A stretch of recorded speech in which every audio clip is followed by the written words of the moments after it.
낙태죄 사건. 헌법재판소 2019년 4월 11일 선고. 2017 헌바 127 결정.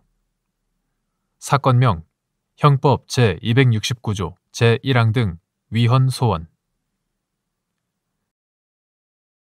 가. 사건의 배경.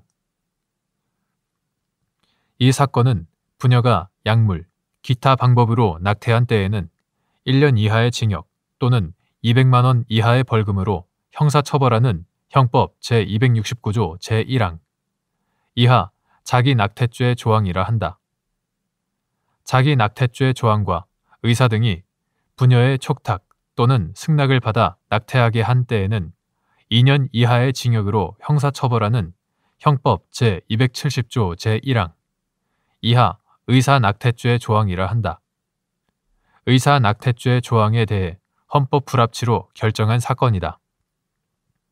청구인은 의사로서 69회에 걸쳐 부녀의 촉탁 또는 승낙을 받고 낙태하게 하였다는 이유로 기소되자 형사재판 계속 중 자기 낙태죄 및 의사 낙태죄 조항에 대하여 위헌 법률 심판 제청 신청을 하였고 이 신청이 기각된 후 헌법 소원 심판을 청구하였다.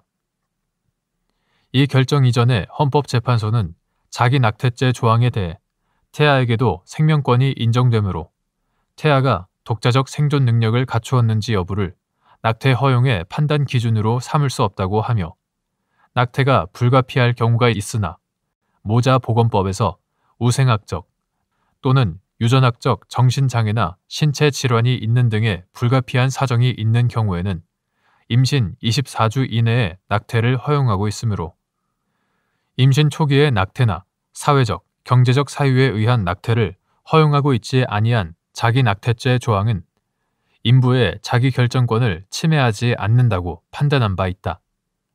또한 조산사 등이 부녀의 촉탁 또는 승낙을 받아 낙태하게 한 때에는 2년 이하의 징역으로 형사처벌하는 이하 조산사 낙태죄 조항이라 한다.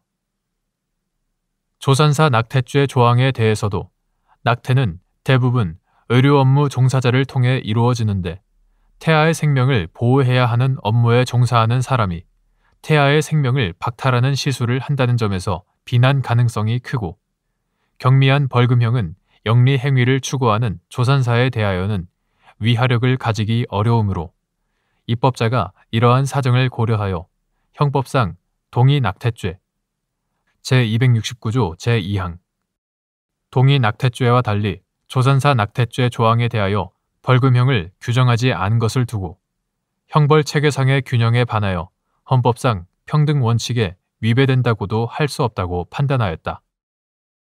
2012년 8월 23일 선고, 2010 헌바 402 결정. 결정의 주요 내용. 헌법재판소는 7인 재판관의 의견. 헌법 불합치 4인, 위헌 3인. 의견으로 자기 낙태죄 조항과 조산사 낙태죄 조항에 관한 위 선례를 변경하였는데 그 이유의 요지는 다음과 같다. 임신, 출산, 육아는 여성의 삶에 근본적이고 결정적인 영향을 미칠 수 있는 중요한 문제이므로 임신한 여성이 임신을 유지 또는 종결할 것인지 여부를 결정하는 것은 스스로 선택한 인생관, 사회관을 바탕으로 자신이 처한 신체적, 심리적, 사회적, 경제적 상황에 대한 깊은 고민을 한 결과를 반영하는 전인적 결정이고 현 시점에서 최선의 의료 기술과 의료 인력이 뒷받침될 경우 태아는 임신 22주 내외부터 독자적인 생존이 가능하다고 한다.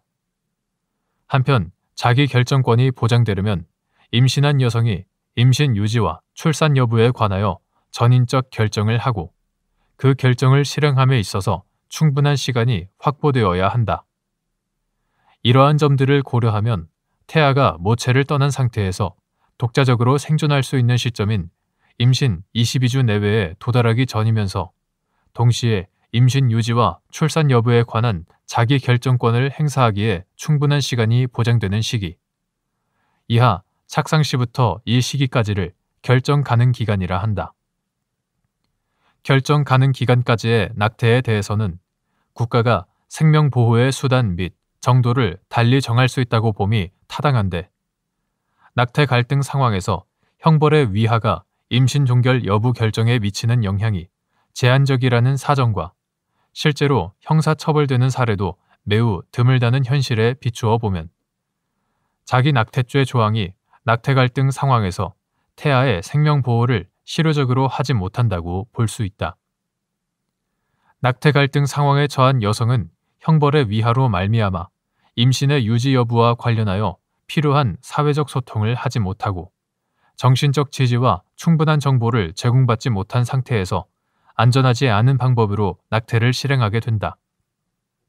또한 자기 낙태죄 조항은 모자보건법에서 정한 사유에 해당하지 않는다면 결정 가능 기간 중에 다양하고 광범위한 사회적, 경제적 사유를 이유로 낙태 갈등 상황을 겪고 있는 경우까지도 예외 없이 전면적, 일률적으로 임신의 유지 및 출산을 강제하고 이를 위반한 경우 형사처벌하고 있으므로 자기 낙태죄 조항은 입법 목적을 달성하기 위하여 필요한 최소한의 정도를 넘어 임신한 여성의 자기 결정권을 제한하고 있어 침해의 최소성을 갖추지 못하였고 태아의 생명 보호라는 공익에 대하여만 일방적이고 절대적인 우위를 부여함으로써 법익 균형성의 원칙도 위반하였으므로 과잉금지 원칙을 위반하여 임신한 여성의 자기 결정권을 침해한다.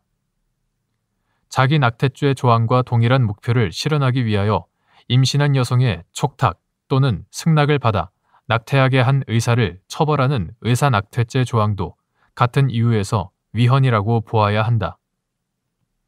다만 자기 낙태죄 조항과 의사 낙태죄 조항에 대하여 각각 단순 위헌 결정을 할 경우 임신 기간 전체에 걸쳐 행해진 모든 낙태를 처벌할 수 없게 됨으로써 용인하기 어려운 법적 공백이 생기게 되므로 단순 위헌 결정을 하는 대신 각각 헌법 불합치 결정을 선고하되 2020년 12월 31일 시한으로 입법자의 개선 입법이 이루어질 때까지 계속 적용을 명함이 타당하다. 이에 대하여 조용호, 이종석 재판관은 태아와 출생한 사람은 생명의 연속적인 발달 과정 아래에 놓여 있다고 볼 수 있고 인간의 존엄성의 정도나 생명 보호의 필요성과 관련하여 태아와 출생한 사람 사이에 근본적인 차이가 있다고 보기 어려우므로 태아 역시 헌법상 생명권의 주체가 된다며 합헌 의견을 개진하였다.